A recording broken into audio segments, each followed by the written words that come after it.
Hey, it's Cisco the fire escape guy. Is this fire escape safe? Let's take a look. If you have this much rust on your diamond plate and you can pick it up with your fingers, like I'm doing right here, okay?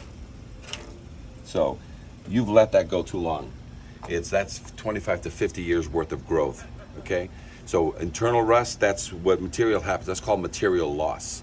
And that is you've left it alone, you've thrown salt on this. So these are notorious for not only holding water, but for also holding salt during the winters, and that's what rots these things out, okay?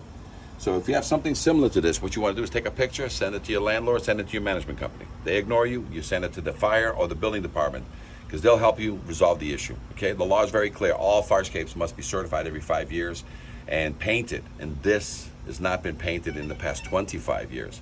So if you have any questions, please give us a call. Send this to anybody you know that owns a fire escape. Maybe they're not aware that the law is there to help them. So give us a call. Cisco the fire escape guy, saving lives one fire escape at a time.